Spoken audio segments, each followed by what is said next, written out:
O ex-presidente Jair Bolsonaro disse nesta sexta-feira, em entrevista exclusiva à agência de notícias Reuters, que não tem dúvidas de que vai ser condenado e preso pelo Supremo Tribunal Federal no processo em que é réu por tentativa de golpe de Estado, depois de ser alvo da operação da PF hoje de manhã. Bolsonaro disse em entrevista na sede do PL, o Partido Liberal em Brasília, que só está em julgamento no Supremo porque o ministro Alexandre de Moraes, relator dos processos contra ele na corte, quer condená-lo, considerando que o correto seria ser julgado na primeira instância do Judiciário. Hoje de manhã, o ex-presidente foi alvo de uma operação da PF determinada por Moraes, com buscas e apreensões em suas casas, em uma série de medidas cautelares também, como o uso de tornozeleira eletrônica. O equipamento, o recolhimento domiciliar, aliás, e proibição de contato com uma série de pessoas. E na decisão, Moraes disse que o ex-presidente e o filho dele, Eduardo Bolsonaro, deputado licenciado do PL, que está vivendo nos Estados Unidos, agiram ilegalmente com a finalidade de tentar submeter o funcionamento do STF ao crivo de outro Estado estrangeiro por meio de atos hostis derivados de negociações espúrias e criminosas, com a intenção de obstruir a justiça e a clara finalidade de coagir essa corte, diz o documento.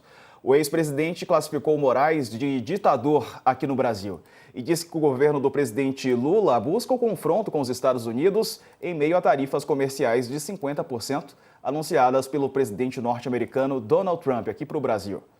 Comigo, os colunistas Leonardo Sakamoto e Letícia Casado. Boa tarde aos dois.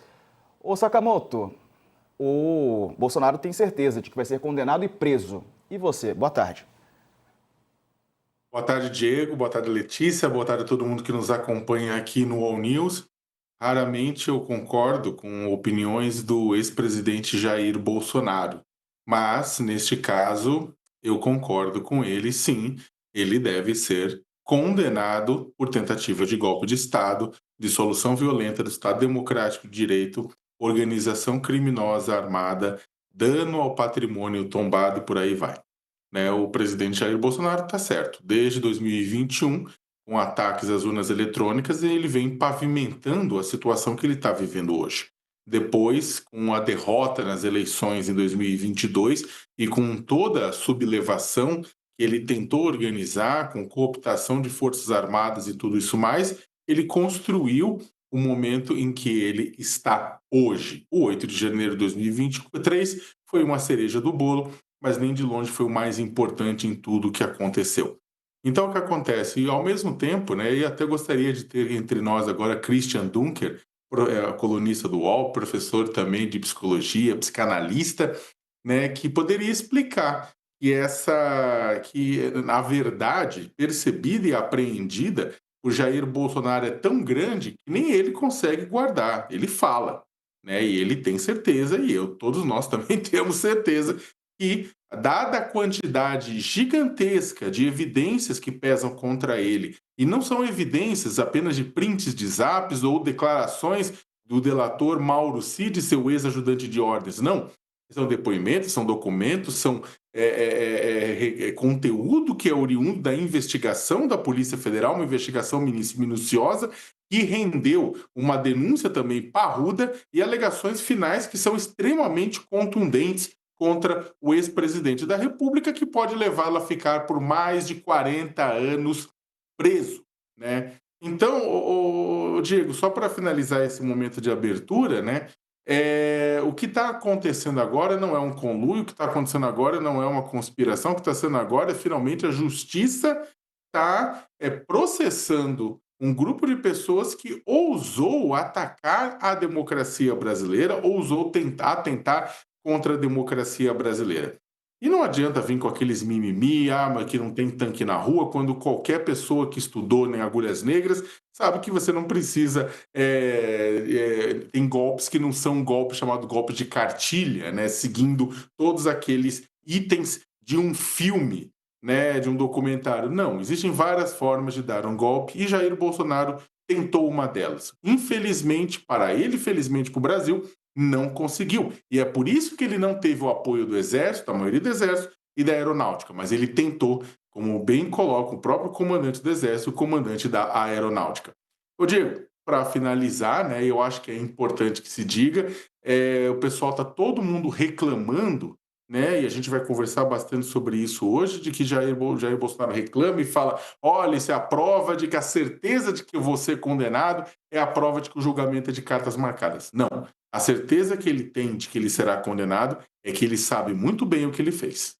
Pois é, Letícia, e vale aqui ressaltar que o Supremo Tribunal Federal, a primeira turma, no plenário virtual, confirma as decisões do ministro Moraes, né? Já há maioria para manter, por exemplo, o uso da tornozeleira eletrônica. Uma boa tarde para você. Boa tarde, Diego. Boa tarde, Sakamoto. A imposição das medidas cautelares ela é uma alternativa, uma solução alternativa à prisão cautelar. Isso, inclusive, está na decisão do Alexandre de Moraes. Então, não teve pedido de prisão preventiva por parte da PGR. Pelo que a gente lê ali na decisão, a gente entende que os pedidos feitos já foram sobre a busca e apreensão e medidas cautelares. Os investigadores, tanto da PF quanto da PGR, entenderam que havia uma ação coordenada entre o Jair Bolsonaro e o filho dele, o Eduardo Bolsonaro, para atuar de maneira a pressionar e intimidar os ministros do Supremo, os investigadores do processo do Jair Bolsonaro. E a gente tem que lembrar que o processo dele está caminhando para terminar no segundo semestre desse ano. Então, que existe a possibilidade real do Jair Bolsonaro ser condenado e a pena incluir uma prisão, algum tipo de prisão. Bom, dito isso, essas medidas cautelares, por serem alternativas à prisão, a uma prisão cautelar, elas visam restringir a movimentação do alvo, né, que no caso é o Jair Bolsonaro, e a monitorar, a tentar deixar fazer com que ele e o Eduardo Bolsonaro parem com essa ofensiva contra a soberania brasileira e contra o judiciário brasileiro. Em síntese, é isso que está colocado ali na decisão. Olha, a gente precisa olhar para essa situação e fazer a família Bolsonaro parar de agredir a independência do Poder Judiciário brasileiro e do país Brasil, que tem suas instituições já consolidadas ali. Em tese, em suma, é isso, Diego. Pois é, e Jair Bolsonaro afirmou que desconhecia a existência do pendrive encontrado pela Polícia Federal escondido no banheiro da casa dele. O ex-presidente diz que vai perguntar à primeira-dama sobre esse pendrive. A imagem e essa entrevista foi cedida pela TV Bandeirantes. Vamos ver. Olha, uma pessoa pediu para ir no banheiro, eu apontei o banheiro e voltou com o pendrive na mão. Eu nunca abri um pendrive na minha vida. Eu não tenho nem laptop em casa para mexer com pendrive. A gente fica preocupado com isso. Se ela tivesse algo comprometedor, eu não sou bandido. Se tivesse, estaria lá à disposição? Não tenho a menor ideia. Eu nunca abri um pendrive na minha vida. Você acha que colocaram lá aquele pendrive? Não estou sugerindo nada. Eu acho que estou surpreso. Vou perguntar para minha esposa se o pendrive era dela. Sakamoto, e agora o pendrive, né? Tem uma questão, porque assim, a Polícia Federal, para entrar no cômodo, ela precisa da autorização e que alguém, né, que faz parte daquele ambiente, dono daquela casa, proprietário, inquilino, enfim, quem está sendo alvo, alguém da confiança dessa pessoa acompanhe, né, os policiais para fazerem a retirada. Eles tiram foto e tudo mais para garantir, né, que essas provas poderão ser utilizadas mais à frente, caso necessário.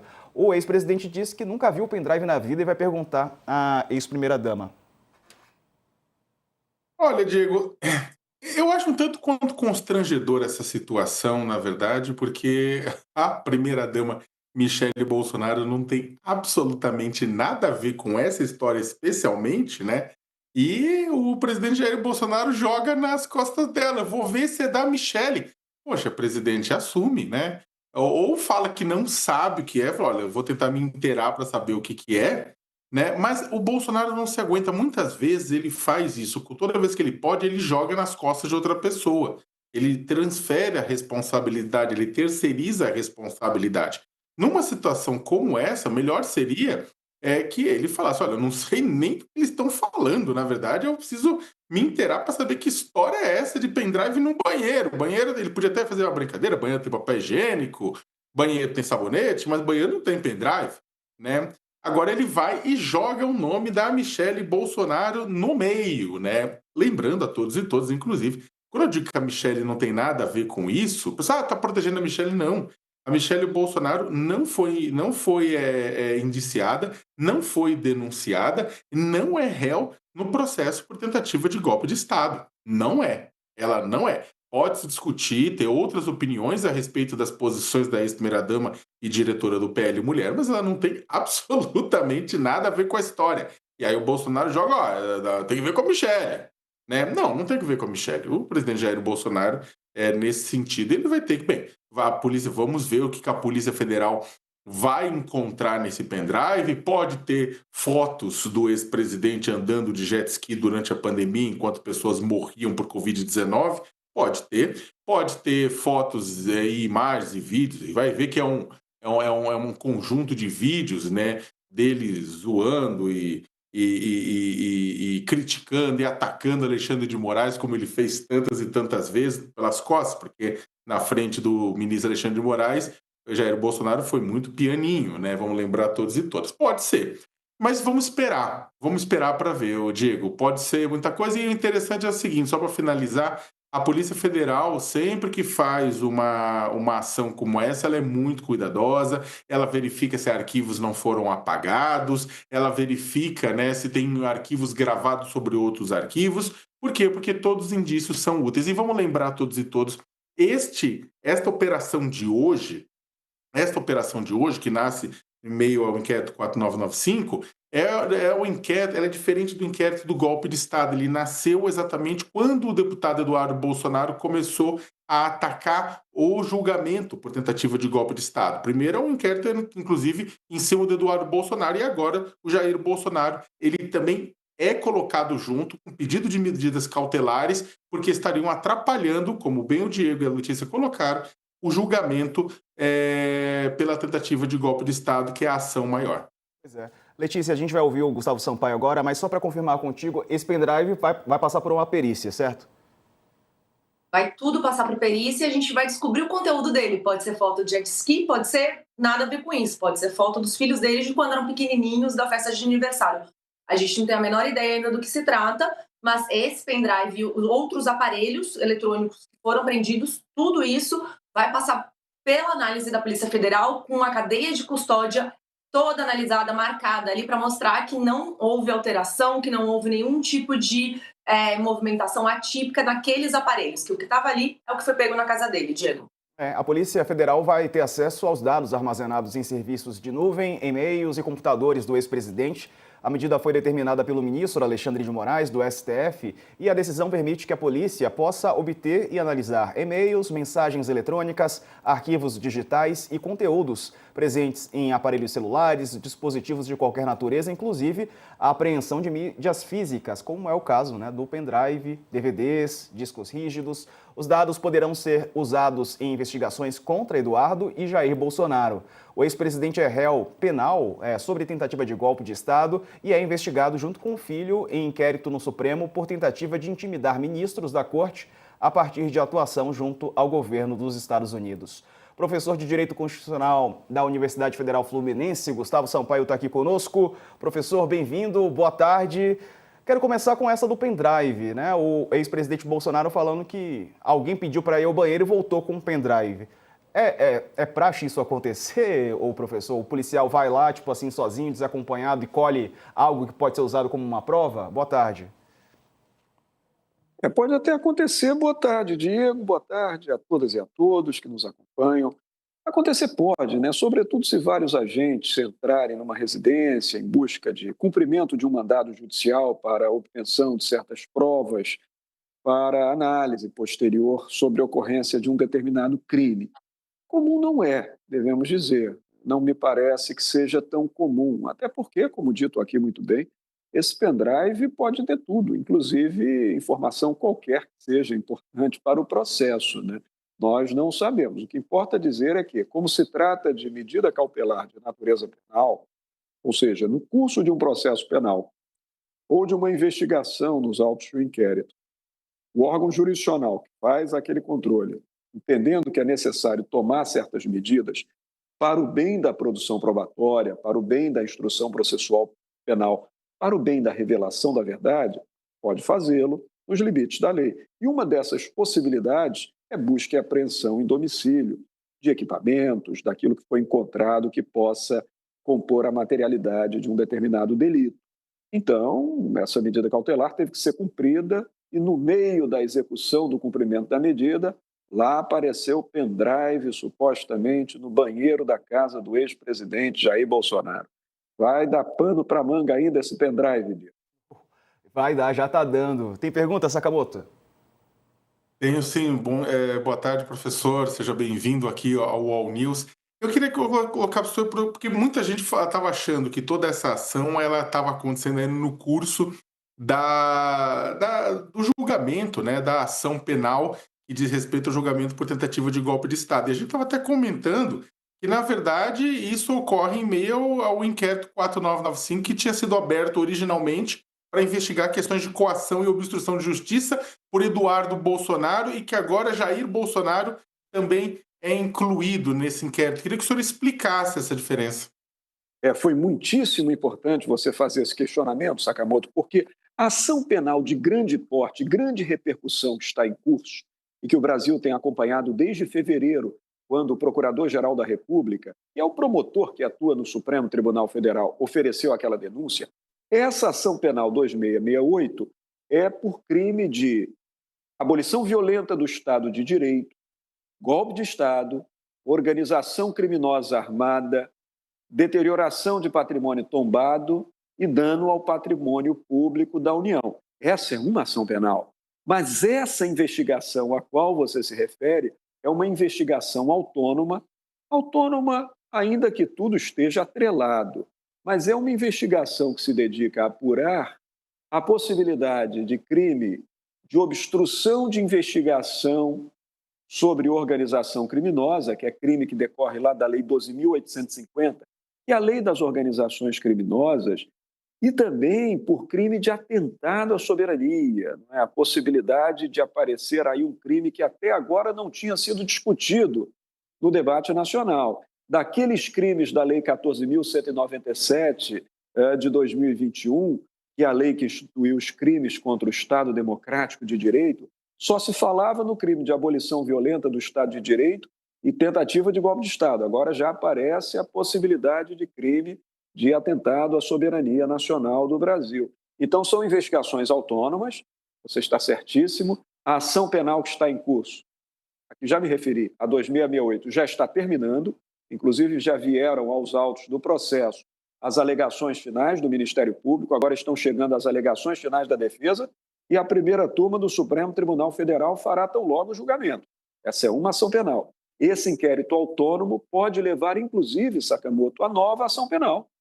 Há uma ação penal autônoma por crime de obstrução de investigação de organização criminosa, por crime de atentado à soberania e até por crime de coação no curso do processo, previsto lá no artigo 344 do Código Penal brasileiro. É muito crime em jogo.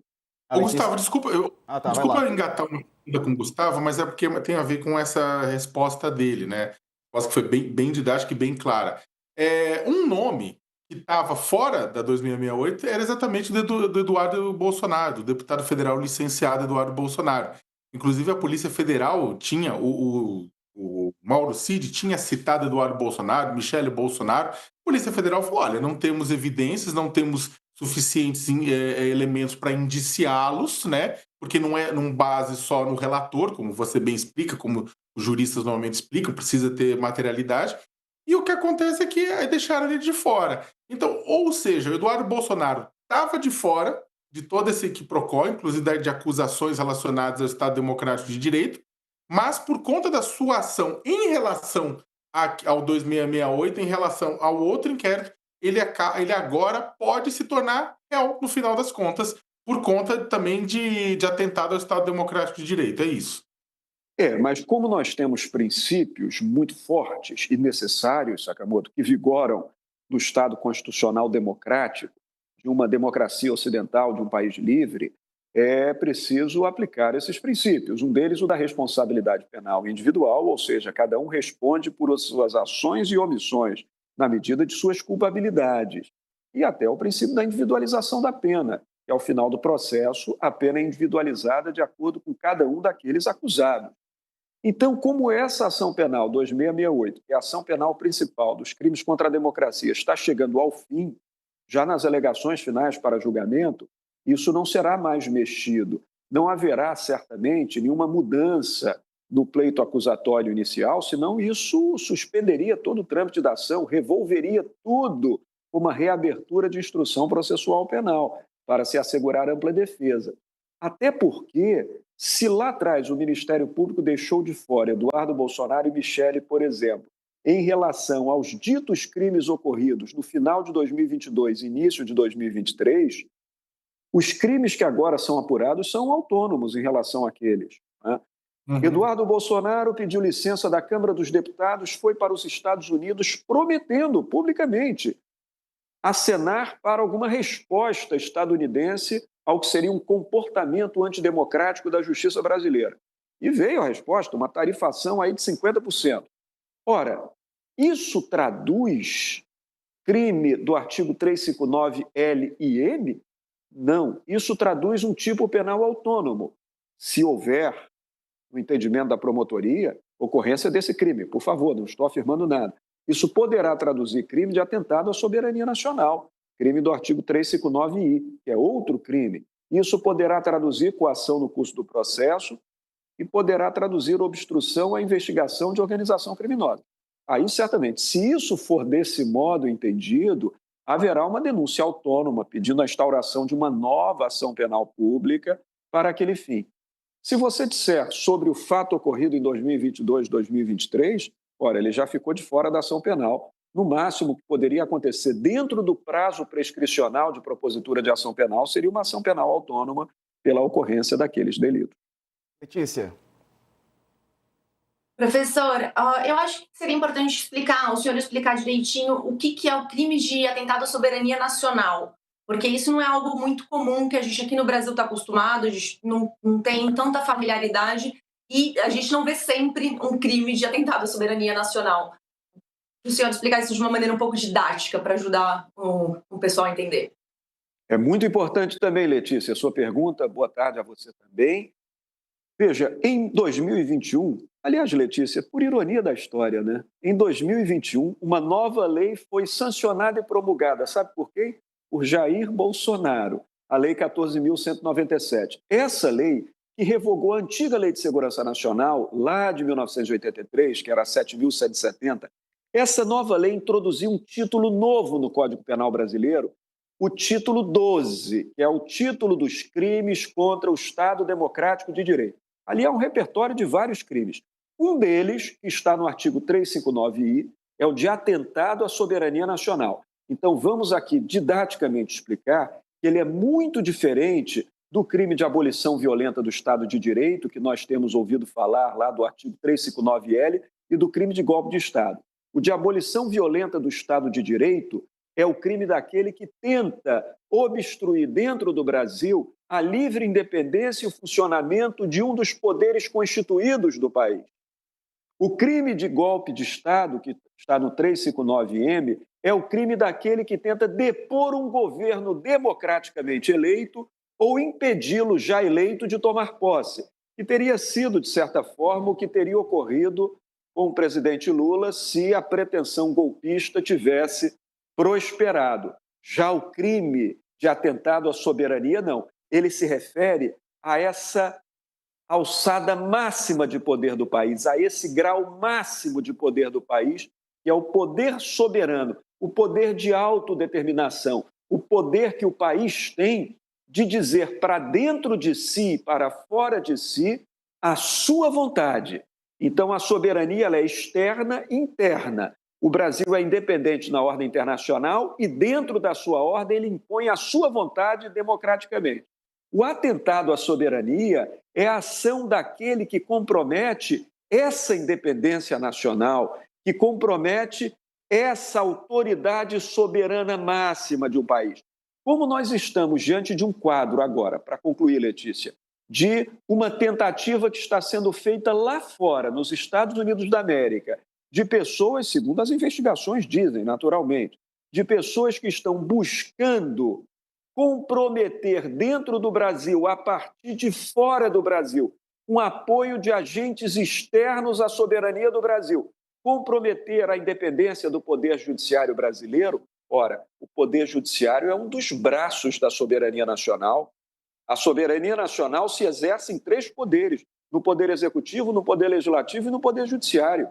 Se alguém com ajuda exterior de governo estrangeiro pede o apoio de governo estrangeiro para frustrar a independência de um poder nosso, aí não se fala mais em crime de abolição violenta do Estado de Direito, mas em crime de atentado à soberania nacional, que é um crime, Letícia, gravíssimo, com pena que vai de 3 a 8 anos de reclusão, previsto no artigo 359-I do Código Penal brasileiro.